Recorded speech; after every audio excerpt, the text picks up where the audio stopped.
Ric Lee of 10 Years After talks about I'd love to change the world and how that's very relevant these days. I'm John Beaudin from Rock History Music. The brand new 10 Years After album is called A Sting in the Tail. It's going to be released on March 19th. I've had a chance to listen to it. There is not a bad track off it. If you're a fan of the band or a fan of the classic rock sound, there are some groups that don't have it anymore. 10 Years After? Man, I know Alvin Lee is long past, but I highly recommend this album. And in this series, we'll be talking about specific songs, and we'll also have a feature on it on March 19th on our sister site, Rock History Book. I'd love to change the world. There's a song that's still very relevant. Absolutely. Huh?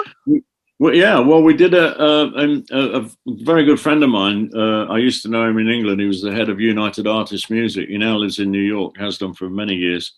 And he sent me an email out of the blue last October, end of October. And he said, we're doing a fundraising live stream concert on the 24th of November in New York. We're going to do it in a venue. People are going to be socially distanced. But everybody who's appearing on it is going to be live streamed. And there was, I can't ever remember this guy's second name. It drives me crazy. Sir Patrick, he's an actor that's in Star Wars. Anyway, he was on it. Ozzy Osbourne and Sharon were on it. Slash was on it. John Lodge from the Moody's. And he said, we want you to do, I'd love to change the world. So I said, well, we can't come to New York. You know, we're not allowed to travel. He said, no, we need a video. I said, I don't think we've got one, you know, of the current lineup. Yeah. So anyway, Marcus and I went crazy and we ferreted through every darn thing we could find. And we found a film of us done in France in 2016, but the sound on it was not very clever. It was a live gig. So we'd done the live album, of which I Love to Change the World is now on the deluxe version of A Sting in the Tail, which is the album that's coming out in March. We took the sound from that, and Marcus did a great job, and he edited the sound to this live recording. I mean, there's a few little discrepancies, but we managed to cover them up and chop it together so it hung together well. And we sent that off, and we closed the show. And apparently we went down a storm. They had 10,000 hits on it, of which some were from Japan, which was good news for us because we could do with a little bit of publicity over that part of the world.